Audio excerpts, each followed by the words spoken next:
Good morning, everyone. How's everybody doing? Good? Not so good? Hot? That's me. I was telling Lucinda earlier this week, I've been thinking about going on graveyards.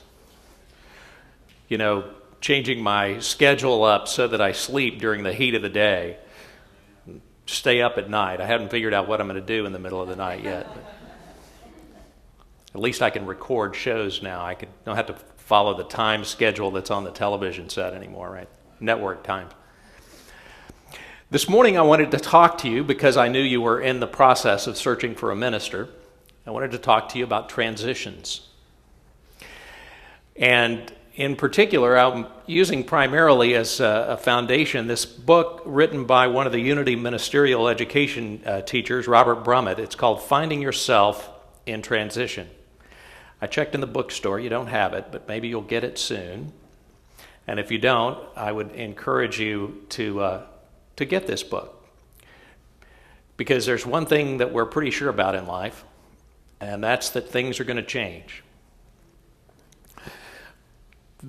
If you'll notice the title, you probably can't see this from where you are, but when it says Finding Yourself in Transition, the S in self is capitalized. So it's not finding yourself in transition, it's finding yourself in transition.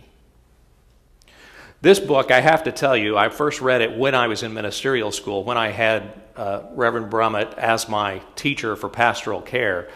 And since that time, this book has been a companion to me through 3 or 4 major life changes. And I highly recommend it. The subtitle is Using Life's Changes for Spiritual Awakening. And that's what that business of finding your capital S self is about. Spiritual awakening. You see, transitions and change can help facilitate getting in touch with that deeper part of yourself that, if you're comfortable and you're in your routine, you might sort of forget about. You might not wake up because it's easy to fall asleep. Changes have a way of waking you up. And that's what this book is about.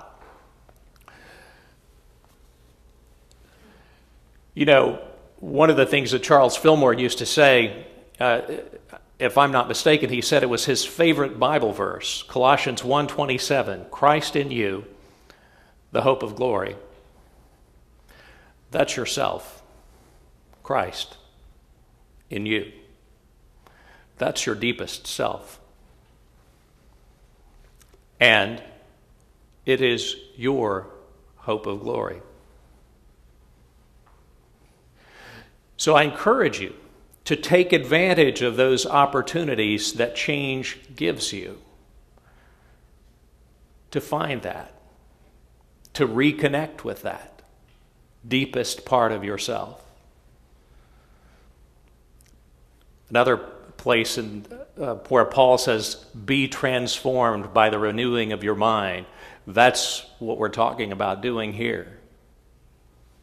Transforming ourselves, renewing our minds, becoming more and more the Christ, allowing that to express more and more through us.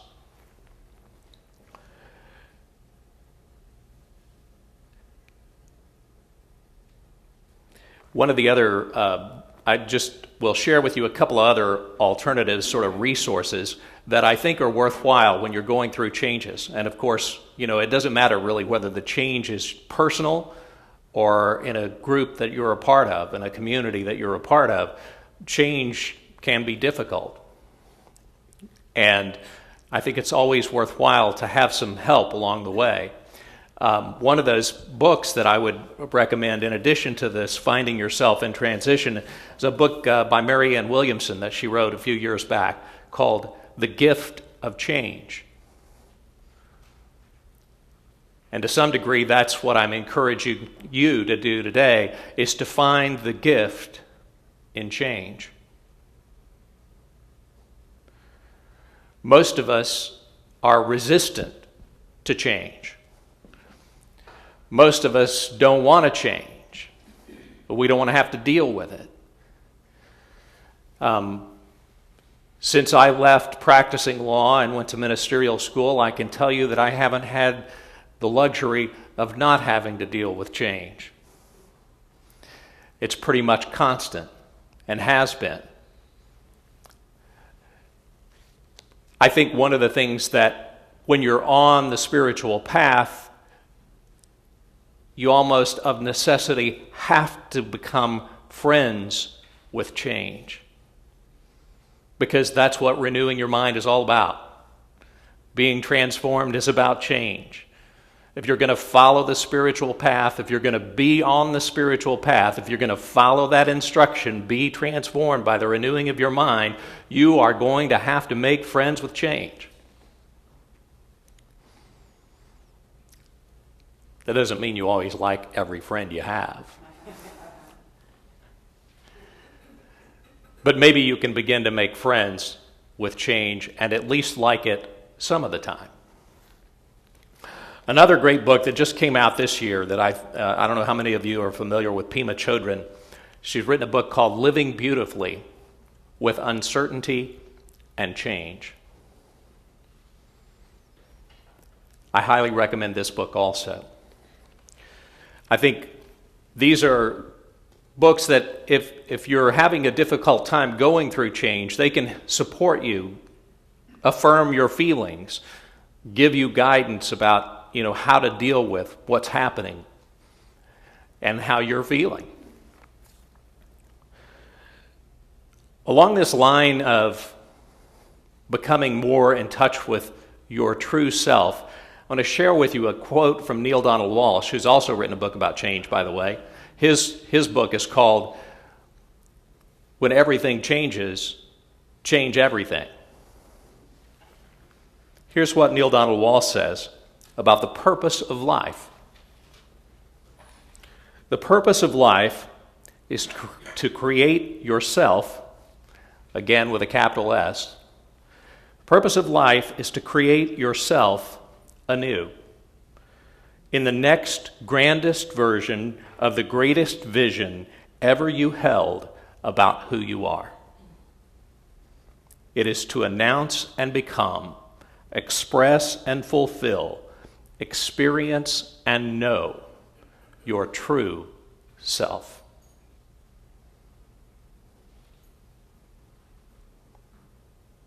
Christ in you, your true self. The purpose of life, to create yourself anew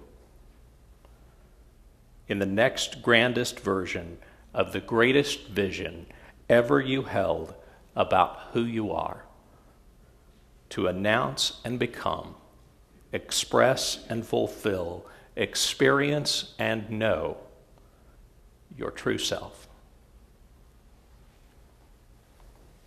So if you find yourself reluctant to change, resistant to change, remember what you're being resistant to is coming to know more of the truth of who you are.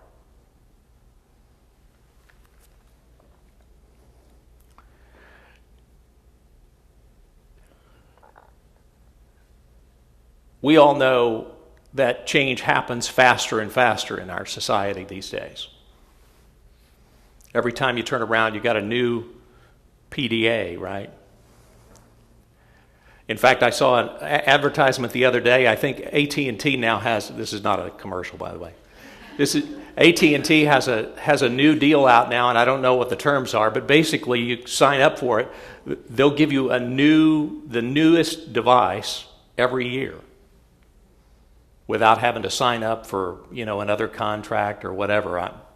Don't get me started on the details, but the bottom line is, if you're one of those people that loves change and you love that newest device, you can now sign up and get it without having to wait until you're, whatever it is, What's that? Yeah, your contract's up, or they've got some other term for it that I can't think of.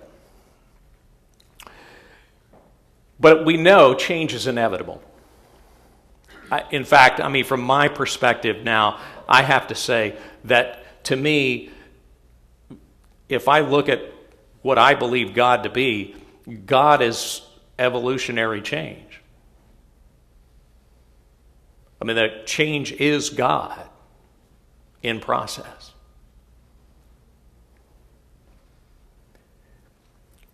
Sometimes we plan for changes, and sometimes they just happen to us.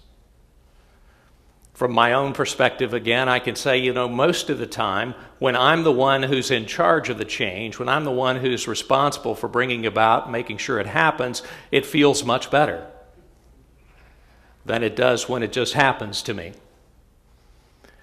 When somebody forces me to do something, or I am compelled by the situation or circumstance to do things that I haven't really wanted to do, that one doesn't always feel so good. But whichever one it is, change, and you'll find this in the book by Reverend Brummett, change involves 3 steps. It involves an ending, a letting go of what has been. It involves a void, and that's where you guys are right now, by the way. You may be sort of in that. These periods don't, necessarily have bright line distinctions between them. So to some degree, you might still be in that ending phase. But there's also a void that comes after that when what is next, what is to be, isn't yet. And sometimes being in the void is uncomfortable. And yet, it's important to be there. And to let yourself feel the feelings that you have when you are there. And to not ignore them, and to not deny them, and to not bury them. One of my ministerial school teachers said, when you bury your feelings, they will come back to haunt you. And I think that's true. And finally, the final step is the new beginning. An ending, a letting go, a void where what is not yet, and then a new beginning.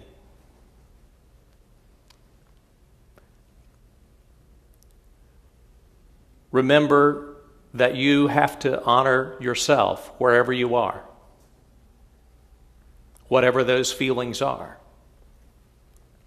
What you resist persists. Even if you wanted the change, sometimes, even when you want the change, you still wind up going through a grieving process. And you all know what the grieving process, the steps of the grieving process are. I'll just repeat them in case you don't know them by heart. There's denial and isolation. When you deny that the change is happening. Anger. You may get mad about the change that you didn't want to happen. Bargaining is the third step. You want to bargain, my experience, that's usually with God. God, if you'll do this, then I'll blah, blah, blah. And then depression or sadness. Those are normal feelings. And finally comes acceptance. If you remember, about a month ago when I was here, I was talking about the abundant life. And I was talking about how when you become in touch with and you really connect with that deepest part of yourself, that Christ part of yourself, that you have the ability to experience the full spectrum of human emotion. To me, that's what an abundant life is. It's not about money and stuff. It's about the full spectrum experience of life everything from sadness and depression to the ultimate joy. When Jesus said, I came that you might have life and might have it more abundantly, it's life, not stuff, he promised.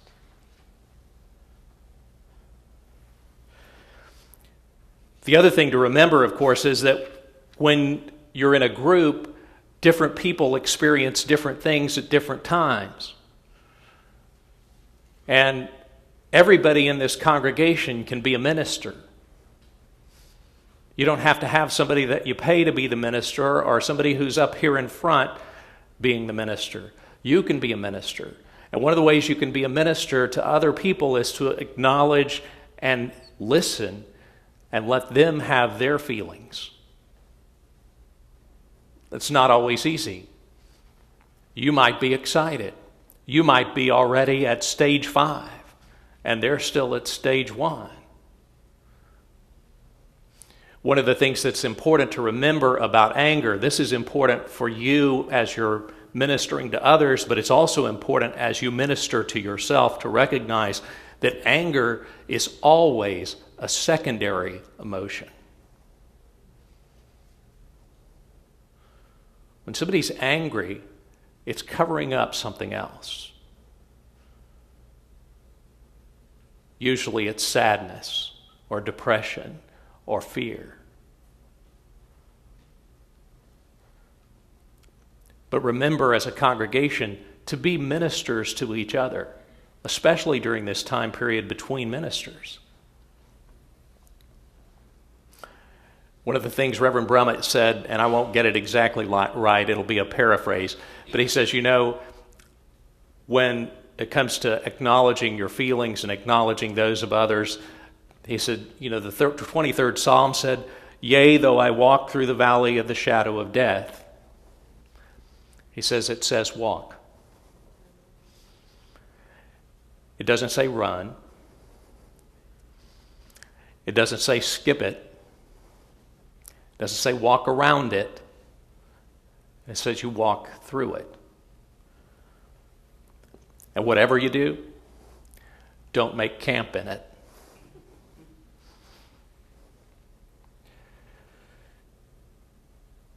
Grief is normal anytime we go through change. Again, it doesn't matter if the change is something that we even wanted ourselves. Grief is a normal part of the process.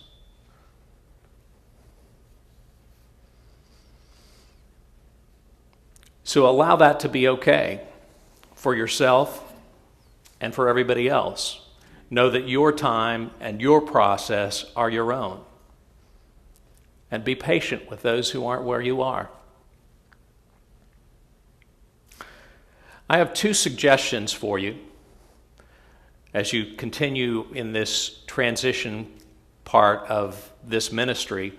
Again, first of all, use the transition and those transitions in your life, like I was talking about before, to find and connect with that deepest part of yourself.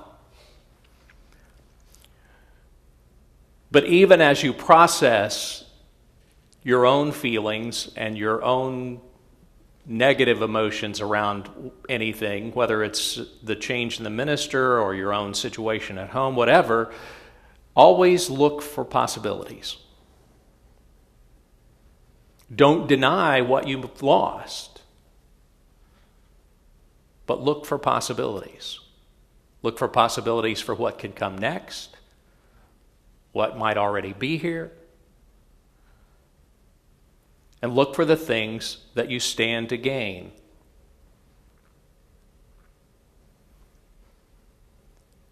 Embrace wholeness, that full spectrum that I was talking about. Sit with all of your emotions, the good ones and the bad ones, and don't deny any of them. And here's one more. I just invite you to imagine the minister that you want up here and in the office back there, and the minister you'd like to greet you when you come to the church. And while you're doing that, imagine who you are in that situation. And become the person and the congregation and the board that you would want, that would attract that minister.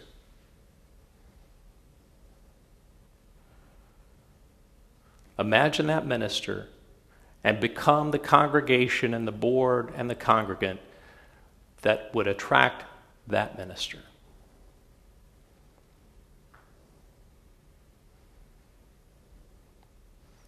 You have something to do,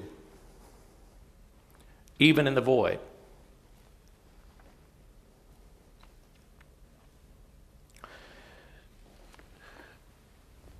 I wrote in a blog recently about this book, Finding Yourself in Transition, back in June. And as I mentioned before, I read this book. I've read it 3 or 4 times. And I picked it up again recently, and I don't even remember what the situation was at the time, but I picked it back up again, and I thought, I started reading a part of it, and I'd even underlined this, by the way. I don't know when. But it struck me as new. You know how you can read something 2, 3, 4 times and then go, wow, I didn't see that before. There's something in transitions that's really positive, in case you haven't figured that out already. But here's what Robert Brummett says. It's especially important that we turn to the God of our understanding during these times of passage. Ironically, this is often a time when our faith in everything, including God, is shaken. Yet, if we can but realize it, the possibility for an entirely new understanding of God and a new relationship with God is emerging. Each transition allows us the opportunity for a bigger God than the one we once believed in. We can realize that God is not only guiding us through the transition, but is the very force that is bringing about the transition and the resultant transformation. Those words, bigger God, really jumped off the page at me. Because I have to say that's really been true for me. I would have never thought to say it like that. But throughout the transitions of my life from when I left practicing law back in 2002 to go to ministerial school, everything about my vision of God and version of God has evolved to the point where really it's a much bigger God than the one I used to know. And that's part of connecting with your true self. That's when you come to know the bigger God. Since Carol mentioned this, I'll plug a couple of things while I'm up here. One is, if you aren't already receiving my blog, I brought the sign-up sheets again today. So on the outside table here, just behind the sanctuary, and in the bookstore, are sign-up sheets. I send a blog once a month. I don't overwhelm you with a bunch of stuff. It's the only thing you'll get. But if you don't get my blog, I'd love to share it with you. It's my spiritual ministry these days because I'm an attorney practicing law once again, but now at the Capitol. And so I love to share, my journey and my path. And I do that via the blog that I send out once a month. Second thing is, Carol mentioned the Sunday school class, and we still have to talk a little bit more in detail about how that's going to come about. But there's a great book, and I've done this as a class before, called Remedial Christianity. It's a book written by a guy who, as I understand it, went to ministerial school at Unity School, but he's now a religion professor at a university in Ohio. And the subtitle of the book is What Every Believer Should Know About the Bible, but Probably Doesn't. And it's really a book that I think everybody, particularly anybody who's part of the Christian faith in any shape, fashion, or form, should read, because you will learn things you never knew. And once we start doing that, you guys don't start church till 11 o'clock, so we'll probably try to do it in the morning before the church service and get you started off on the right foot, hopefully. Thank you again for letting me come this morning, and I hope you enjoy the process. And if you don't enjoy the process, acknowledge your feelings as you find yourself in transition. God bless you.